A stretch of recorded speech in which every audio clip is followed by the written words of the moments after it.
talk about what has maybe been the most poisonous issue of our times, which is polarization. Whether you're in the US or the UK or France, Western societies have just seemed so bitterly divided the last few years.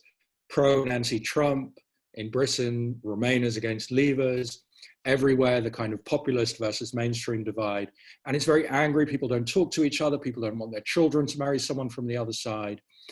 And 2 months ago, before something else came along to distract us, this was sort of the biggest political issue in our societies. And we've got Mathieu Lefèvre, to talk about how bad is it? Will COVID make it worse? Or maybe COVID might make it better? What can be done about this polarization we live with? Mathieu Lefèvre knows because he's CEO of More in Common, which is an international non-profit that tries to bring societies together in the US and in Western Europe. And they've started by doing a lot of really serious and expensive research on people's attitudes to help understand polarization. What do people actually believe about the issues in their lives? And I'm going to throw this over to Mathieu. But Mathieu, I think the question we want to give you is this intractable? What difference does COVID make? Can something be done? Mathieu, go for it. Great. Thank you very much, Simon. Thank you very much for this introduction and also for having me on this wonderful platform you've created. So I'm Mathieu Lefèvre. As Simon was saying, I usually live in Paris, France. I live about a block away from Pamela and Simon, although I have been for the last 8 weeks with my 3 kids in lockdown in the Alps, and I don't know when I will see my favorite neighbors again in Paris, but I hope it will be soon. So I'm going to try to live up to the standard of Pandemonium U, but I really commend Pamela and Simon and this amazing community for taking advantage of this special time. This very weird time for all of us, and creating this platform. And I hope that these kinds of discussion platforms can continue and extend past this slightly strange time. So as Simon was saying, what I'm going to try to do is answer this series of questions that he posed about polarization, and trying to get to the question of, can we emerge more united after COVID-19? And I'm going to do so by drawing on a little bit of our research. So I apologize if there's going to be quite a lot of data coming at you, but I promise I will get to the question eventually. And I'm also going to ask you to participate in finding the solution at the end.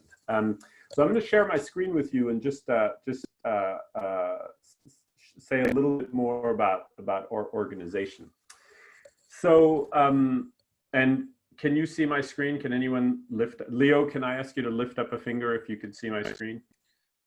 It says Mathieu Lefèvre has started. Now we can see it, Mathieu. Go for it. Wonderful, great. There's always a delay.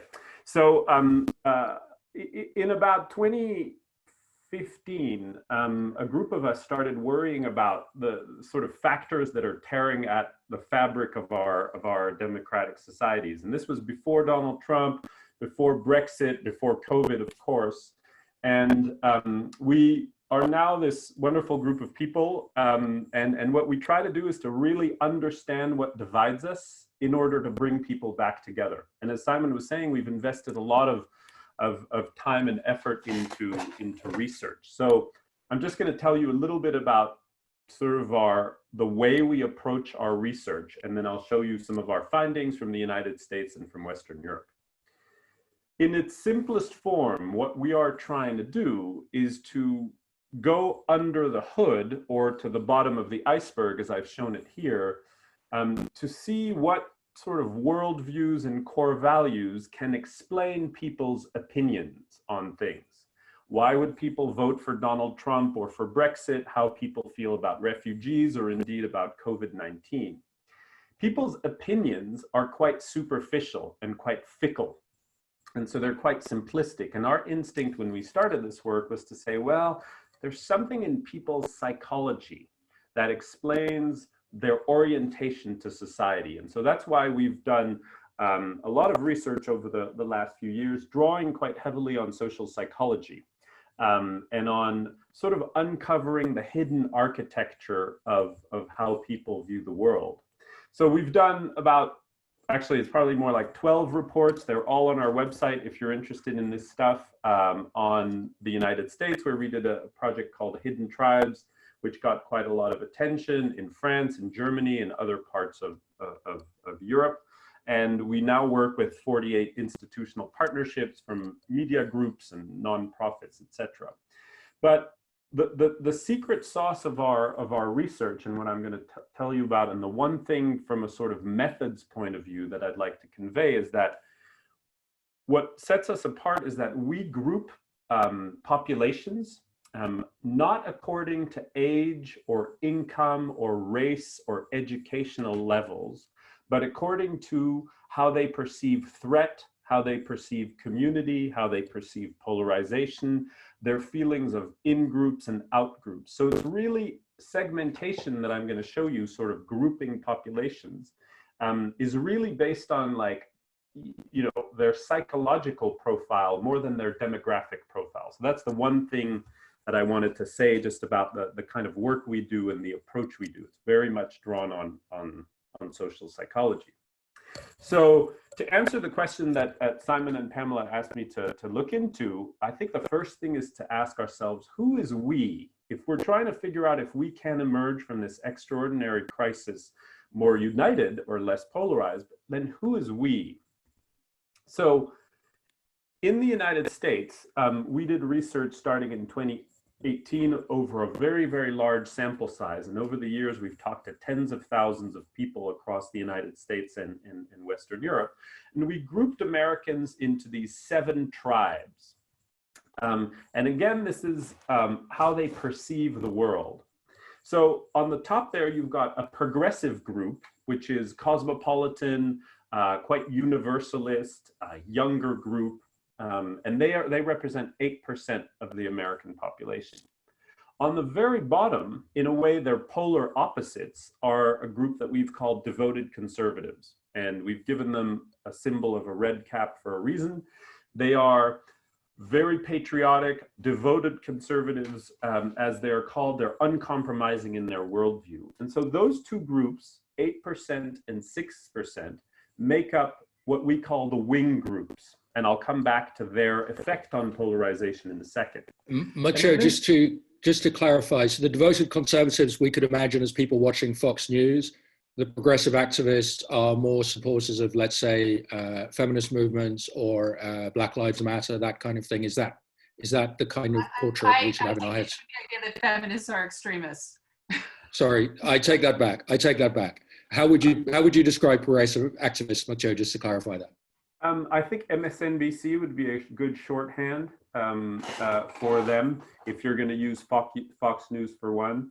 But I'll come back to describe them a little bit later. But it's basically the sort of people who identify with the left of the political spectrum versus the other group. But really the important point about them, and if you're interested in knowing more about them, there's tons of information on our website, hiddentribes.us, about who they are and where they live and what kind of worldview they have.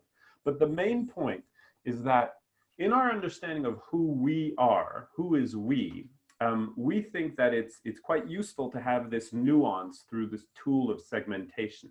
Because traditional liberals and the politically disengaged, for example, they don't see the world in the same way. They don't react to things in the same way. And that will be true as I'll come to it when we talk about COVID. So just as a really quick example, if you ask, and we asked all of the tough questions on immigration, on police violence, on political correctness in our surveys. But if you ask Americans, is immigration a good or a bad thing, for example, or about sexual harassment, through a traditional tool, you get a sort of 50-50 world where there's not a lot of room for compromise. But if you apply our lens to it and our tribes, then you get a slightly more nuanced and complex picture where you see the polarization at play. So I would offer that this is a more nuanced answer to say, who are we? It's quite useful, we've found, to think about America or France or Germany as not one group, but as 7 groups with different orientations and worldviews. Just very quickly, we've used this tool in Western Europe. So in France, where we live, we've got 6 families. The one thing to note about the 6 French families is this very large group of identitarians on the very right. And they basically have a very narrow definition of who is in the national community in France. They're not quite the far right politically, but it's not far off. They have a sort of nativist view. And that France is different from other countries that we look at because that bloc is very large. But we find also similarities. We find our progressive segments, which we've called disillusioned activists. We've got stabilizers and pragmatists, sort of people who believe in the system and want to invest in it. And we've got these disengaged and left behind groups that we find in other countries as well. So one of the things that emerges from the research that we've done in all of these countries is that there's a common thread through all this. And it's a group that we've called the invisibles. And I think they will be particularly important in the COVID-19 pandemic and in the response to the COVID-19 pandemic, which is why I just want to put them on your radar. And these invisibles across all the countries that we've looked at, they are defined by very low social trust. So they've kind of checked out from the national conversation. And typically they represent about 35 or 40% of the national population in a place like France or the United States. They don't really identify with left and right, but they're very vulnerable to us versus them messages. And I think it's fair to say that populists, including Donald Trump, have tapped in to how to speak to this group of invisibles very well in the United States. And Brexit in the UK similarly. People who had switched off and then switched back on. Absolutely, yeah. Is this a new group, Mathieu? The invisibles, or I mean, has it been growing? It has been growing, yes, it has been growing. And particularly one thing that's useful to think about as we think about the response to COVID-19 is that I think they were really left behind by the way we dealt with the 2008 financial crisis, particularly in the United States. Arguably, this group was expanded by that response because that response focused a lot on major cities, it focused a lot on saving big business, and it didn't focus too much on places in the world which have low social capital, low levels of connection between people. So I'll come back to that because I think we need to draw lessons from the recovery of 2008. Just on low social connections, you're talking about people who sort of don't belong to a trade union, don't belong to a church, might be living alone, who don't have that much contact with others. That's right. So when we ask them questions of, here are a list of 30 or 40 things that some people do in their neighborhood, have a coffee with a neighbor or engage in some local civics group or participate in some kind of local political movement or whatever, the invisibles, their answer is none of the above. That's what defines them. So they've sort of retreated. And it's interesting because that low social capital is really hurting them now in the pandemic. These are not people who go on Pandemonium U and have lots of WhatsApp, drinks with family typically, etc. They have low numbers of social contacts, if you will. So I'm going to move on because I do want to get to the crux of your question is, were we really polarized before COVID-19? Well, yes, the answer is obviously we were. And I won't dwell on this too much because we know this, but our progressive segments and our conservative segments are at polar opposites on questions, particularly questions of identity. So this is a slide which many of you probably can't read on your screen, but essentially it says, is French identity disappearing or is French identity constantly being reinvented? It's a very core question in the French political debate and in the European political debate about the sense of loss of identity. As you'd expect, you've got one group in red all the way on one end, French identity is being reinvented, and this conservative group, which is worryingly large, saying, no, French identity is disappearing. And so they are at polar opposites. And I think the one thing to say about them is that they dominate the airwaves, and we'll come back to this. If you turn on the TV, you feel that this is France, and that applies to the United States, of course, but that is not true. As I pointed out earlier, they only represent about a third. These polls. So you mean the two poles are dominating the airwaves? You turn on the TV and it's people shouting at each other from left to right to back. Exactly. Yeah, and I'll come back to that because I'll talk about the media and social media in a second. But you can have the impression that this is America, the devoted conservatives yelling at the progressives, but in fact, that's not. They represent only about 15% of the population in the case of the United States. And so the polarization is true in Germany. We see that they're very split on questions like, is democracy working? I won't dwell on this because we know that opinions are very polarized. What I do want to insist on is that before COVID-19, there was a lot of stuff we agreed on. So, for example, 70% of people in Germany think that we can get over our differences together. We can come together. 2 out of 3 people in Germany say you don't need German ancestry to be German. In France, 3/4 of people say a green transition is an opportunity, not a threat for jobs. And I'll come back to the environment in a second. So on a whole range of issues, there are large areas of agreement, including on things that might be a little bit uncomfortable for us or for some of us, like in the United States, squarely 80% of people say political correctness has gone too far.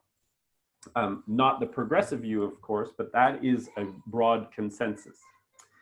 And so we in the United States came up with this idea of an exhausted majority.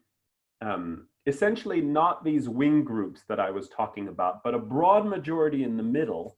And basically what they have in common, this is a simplification and there's a lot more detail in our research. What they have in common is that they're sick of the polarization. They're sick of the effect that wing groups are having on the nature of the debate in the United States. So this is a series of portraits that the New York Times did based on our research. And this family are saying, you know, everything is so right and left all the time. And you're kind of standing there in the middle thinking, what happened? That is the typical exhausted majority view. And that is what defines them, that they're just exhaustion and wanting to overcome the polarization. So what percentage of Americans are in the exhausted majority?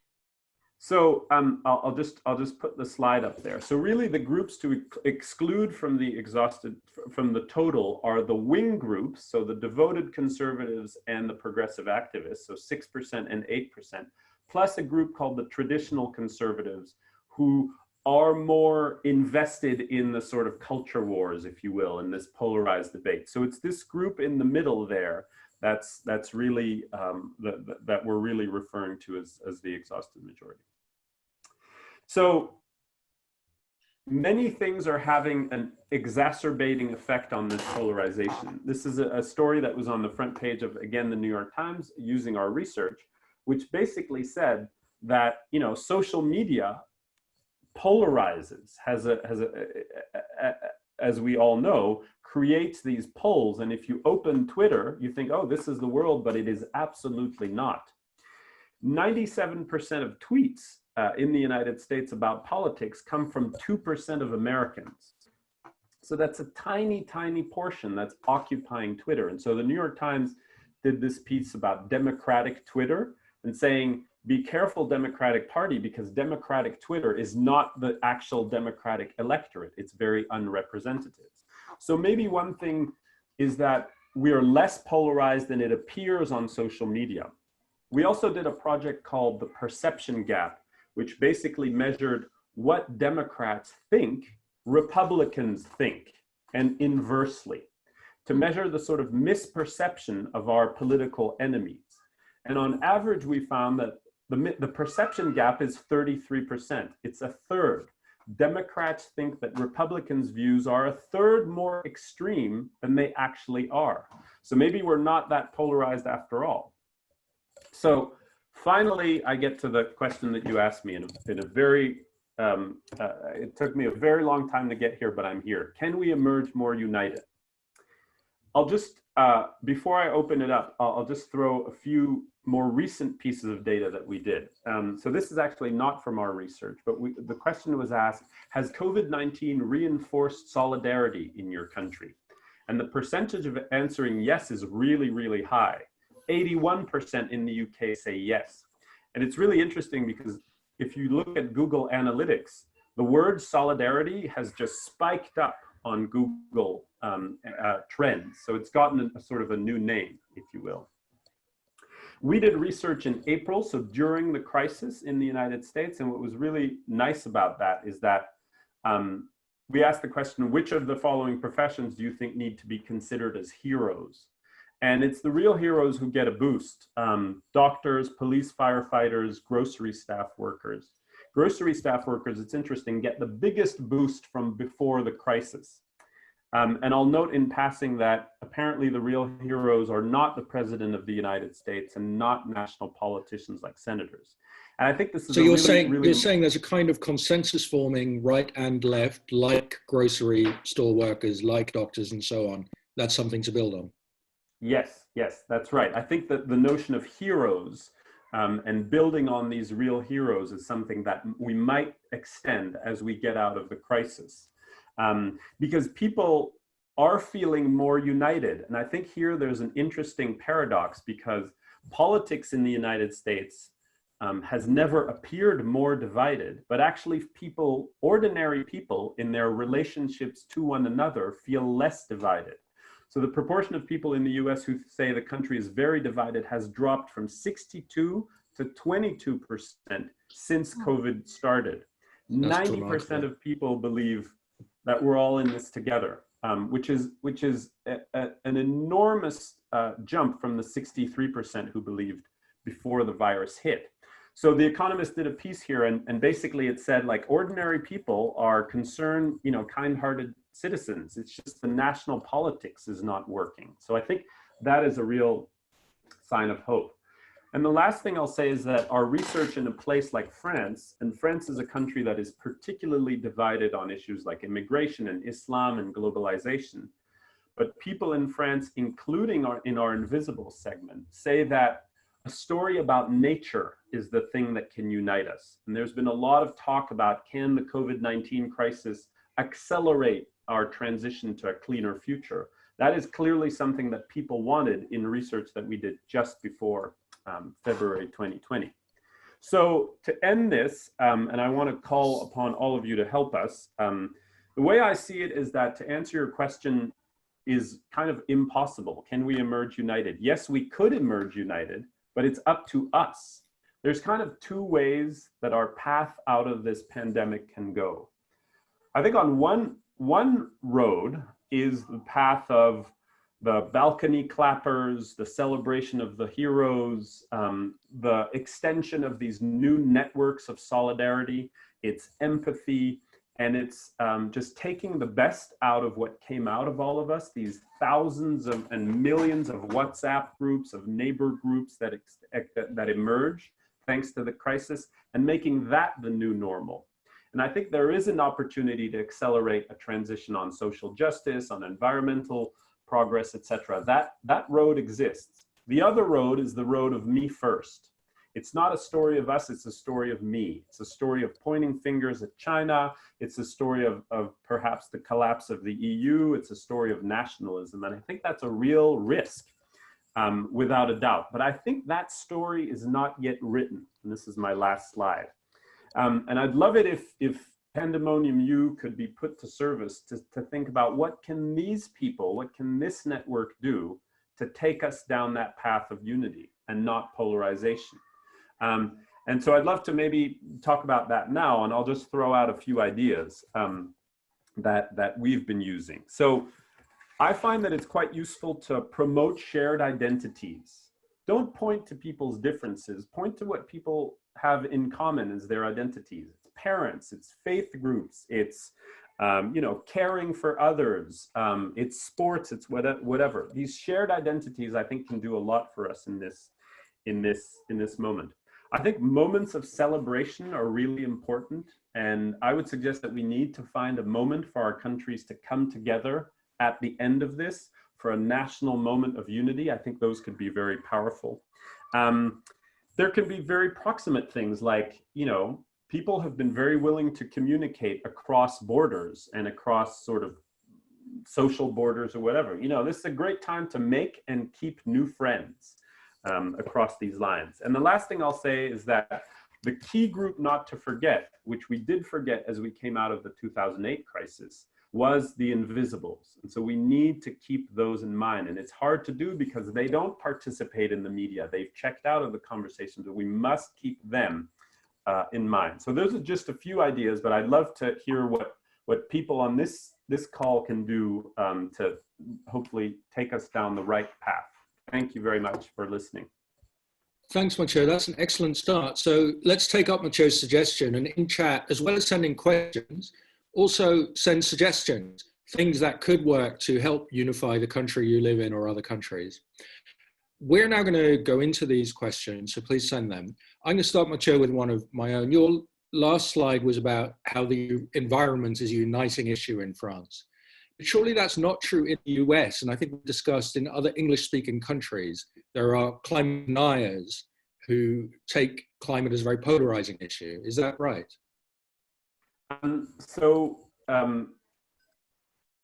You're right that there are no eco-skeptics, as we're finding in Western Europe, which is actually not that obvious, and I think very good news in many ways.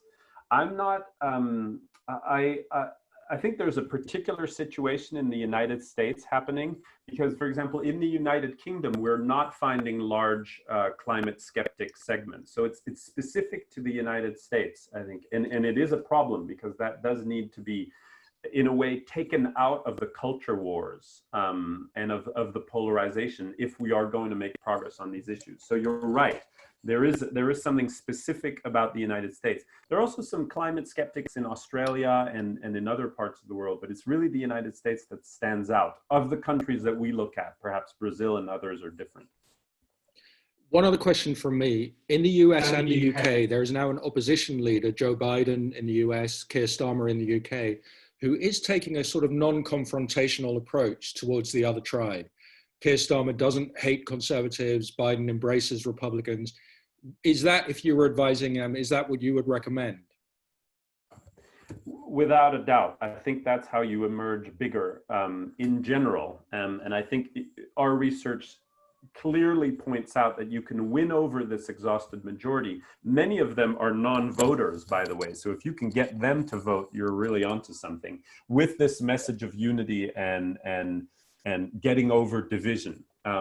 And that's particularly true, of course, in the time of crisis. That's the right thing to do. And I found it personally very moving. All these cross-party messages, particularly in the United Kingdom, I thought were very powerful. You mentioned, Mathieu, that Biden is planning to run not as a Democrat, but as an American. Is that part of the strategy? Yeah, I think that is part of the strategy. I think there's something about sort of regaining the flag from perhaps Donald Trump, who might, in his delusion, think that he has the flag. He probably has a part of the flag. And I think reclaiming that flag through a sort of inclusive patriotism lens at this moment is exactly the right thing to do. The question is, of course, given the limitations on campaigning, is he going to be able to get that message out to enough people and enough people in those key demographics that we were talking about? We have a couple of questions from the class, and Renee Smits and Anna are asking a similar question, which is, as well as national identity, do people in Europe feel a strong or noticeable European identity? And Anna asks, obviously there's been a lot of conflict within the EU as a result of COVID and the crisis. How does COVID affect that kind of European togetherness that people feel? Yeah, that's a really good question. And I think for many of you who know the European Union probably better than I do, I think one of the things that worries me the most is the European response or lack thereof to this crisis. When push came to shove, it was all about nations and not about the Union. So the question is, so prior to the COVID-19, what we can say is that actually the more progressive segments identify more with Europe, but really the national identities are primus inter pares at best. So the more sort of stabilizer segments that we look at have shared identity. They say, I feel as French as I do European, but European identity is never the first identity, except for very, very small progressive groups. Now, we're doing a very large new wave of polling to see how people react to those questions and to the European response in the COVID crisis. So I'll be able to tell you more in a few days. Mathieu, I had a question just about your earlier findings about the US, how most people are not as far apart as they think they are. And just like from my own personal experience, if that's the case, why is it so hard for me to have a conversation about politics with my Republican uncle, who, even though we both seem to go into it with a lot of goodwill? Yeah, no, I think that's a great question. So I think perhaps one trick to diffuse that problem that you have at the dinner table, because it's moved from Fox News and MSNBC to like dinner table. And, you know, around Thanksgiving was a very tense time last year in the United States, and people just reported that they were really finding it hard. I would encourage you not to play your role, and it might encourage him not to play his role. I think we fall into caricatures of ourselves, particularly through media consumption, which tends to take us to the sides. And so if you sort of listen to him and practice a little bit more empathy and try to see where he's coming from, what we found is that people play the role of a super progressive or a super devoted conservative for about 2 minutes. And then they're just people. So maybe if you get back past that barrier, you might have a shot. We're getting some good questions. Please keep them coming. We have a question from Kristen Sharpin. Can a layperson get involved in More in Common, or is it just for experts? Absolutely. We would love to stay in touch and to get you involved. We've had wonderful local groups emerge. Teachers tell us about how they might use this in the classroom. So, you know, it's going to take a very large movement. So we never say no to free labor. Alan Riding asks, can unity and inequality coexist? I am particularly glad to get a question from Alan Riding, who is an old friend. That is a very good question. And one of the risks with the kind of work that we do is to sort of brush under or appear to brush under the carpet very real structural issues, such as inequality. The same could be said about some of the racial in the United States. And I think they can cohabit, because I think a better perception of what the common project is will make common endeavors like fighting inequality less partisan and more of a sort of given. Right now, I would say the fight against inequality is perhaps slightly captivated by one, or captured by one side of the political spectrum, and I think that's doing it disservice. It's sort of in play when it really shouldn't. So I do think they can cohabit is my answer, but it's a very real concern. And will be even more as inequality inevitably grows over the next few years as we get out of this mess. We have a question from Aisha Oncoulaire, who says, we ran an online experiment in April in different countries, found that in France, Turkey, and India, a large proportion was concerned about society in general. But in the US, it's different. In the US, she says the only shared identity was the family. So that was true even when they primed people with other messages. Can we say that pro-social messages about society, would work in other countries, but not in the US? That's really interesting. And I would love to see that research, because it might be very useful to us.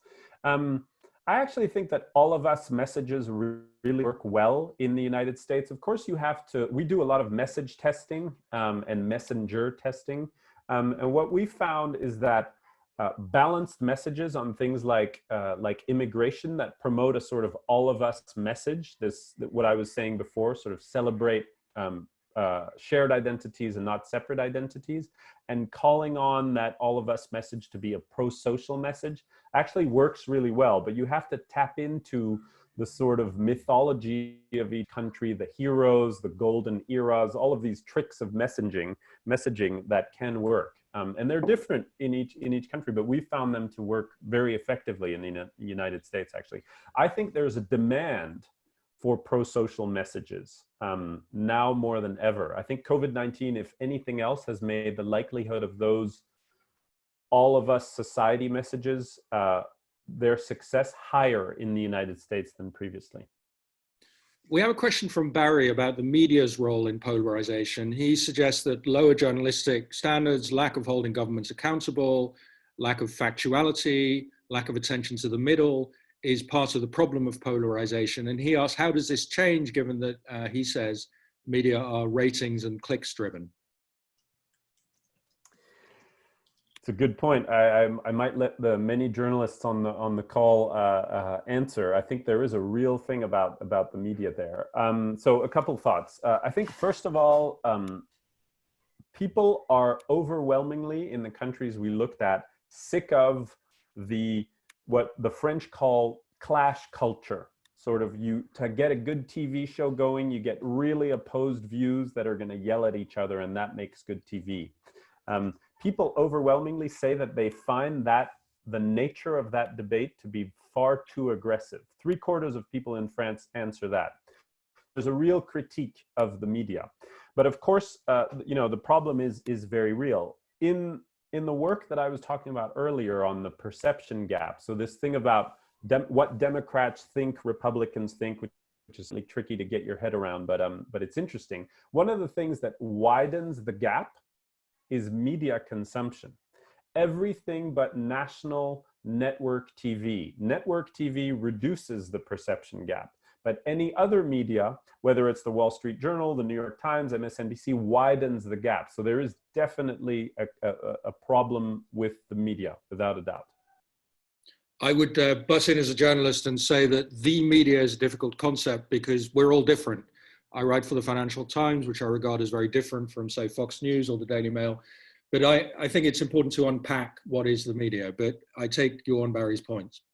Liv Kessler's question about your graph on national identity. Why is it so important for people in France particularly to feel as though their nation's identity is constantly renewing itself? And why is national identity important when you study polarization in different countries? I'm also very, very pleased to get a question from Liv. National identity matters enormously. I think the story of the last 10 years and maybe the last 20 years, if you look at George Packer's The Unwinding, which is a phenomenal account of this stuff, is this is the waves that brought us Bolsonaro and Trump and populists and the far right in Germany and the Bundestag, etc., is a story of loss by these invisibles, of loss of voice, of loss of agency, loss of control, and absolutely loss of identity. Identity remains very, very important to people. It's a hot topic. And our working hypothesis is that we can't shy away from talking about identity. And that means talking about Islam, it means talking about Black Lives Matter, it means talking about very difficult and uncomfortable topics. But if we don't tackle those issues and try to understand them better, what can be considered our opposition or our enemies, the far right, for example, in Europe, they are owning that terrain around identity. So A, it's very important, and B, we cannot let it go to the other side. I think we have to seize back the flag. But I realize also that for progressives, and we've gotten a lot of criticism from progressives, these are not natural topics. The topics of identity are somewhat uncomfortable. That is also a fact. We're coming to the end of the Q&A, so if you have any questions, people, please get them to us now. Anna and Renee Smits are still interested in the question of bringing people in different countries together, narratives that can bring Europeans together, for example, around economic protectionism, universal narratives. What could work to, say, make the French and Germans feel more united across borders? Yeah. A very good question. So the environment is the easy answer. And that is one that can really unite people. However, with a caveat, people, as I showed you on the slide, and we did a whole big study in French, if you're interested, it's available in French and in English. People are really interested. People see the green recovery as an opportunity for jobs, even among those left behind segments. But people don't react well to messages from the climate movement, particularly globalist messages. Those just don't work. People don't want to hear about climate change, actually. They want to hear about nature, and here language really matters. Climate change feels distant. It's all about 2050 projections and we'll all be dead by then. It's remote, it's global, it doesn't really concern me, my village, but if you talk about nature, if you talk about health, if you talk about food, then these topics, these shared topics among Germans and French people become very real locally. So I think we need to be also careful with the way we message things, because that can actually turn large segments of the population off. And if you want to win the battle on the environment, I think you have to bring in more people into the movement. And in France and Germany, they're certainly ready for it. So that's the good news. Two quick last questions. Bonnie asks, how can you get your research out to teachers? We would love to do that. We have a fantastic partnership with a very large union of teachers in the United States. And so we've done that successfully. I'd love to tell you about it. All of our research is on our website. But if there's a way to collaborate with teachers, I think that would be extremely interesting and useful. And we can make this sort of more fun and appealing for a classroom setting. Last question from Priya. How do we deal with the twisted incentives to politicians who tend to cater to their wings, to their base, to the kind of most fanatical supporters, whether it's primaries or the Senate, etc.? This is a US focused question, but might apply more broadly. Yeah, it's such an important topic. It's really hard to raise money in the middle, it turns out. And that is, I think, the trap of money in politics. So my short answer is get money out of politics, because then you don't get that distorting effect of the donors, who also, like Twitter, tend to sort of polarize. But it's a really intractable problem unless you manage to get money out of political campaigning more effectively. The other thing to do is to invent 4 or 5 gazillionaires who have very sort of centrist views, but there are not that many of those actually. Okay, we have a final comment from Candida Bowman. The most collaborative, generous episode of Unity she can recall is when the Thai football team, those boys, were trapped in the cave last year, and that brought everyone together. And she says, can we make nature something similar? And perhaps COVID could become something similar. But look, Mathieu, you have been excellent and clear as ever. People can find more in common online, and hiddentribes.us has amazing research on the US. Really, nobody has kind of gone deeper into society. Thanks everyone for being back at Pandemonium U. Thanks, Mathieu. Next, on Friday, we're back at the same time, 12 o'clock New York time, 6 o'clock Paris, 5 o'clock London, with the New Yorker correspondent in France, Lauren Collins, will be in conversation with Pamela about France and the US and COVID, how life has been here under lockdown, generally what it's like being an American in Paris, the eternal question. So please come back on Friday. You can follow us on Instagram at pandemonium_u. Please give to Give Directly. If you want to send us a message saying what you've given, we'll keep it confidential. We'd like to track, if possible, whether we're helping Give Directly. On chat, you can find a link to our newsletter, which has lots of stuff coming up, a lot of French events coming up with our new partnership with Alliance Française. So people, please keep coming back to Pandemonium U. I think that's it. Have I forgotten anything, Pamela? Nope, you got it all. I got it all. Well, then let's unmute the microphones so everybody can say a traditional Pan U. Thank you.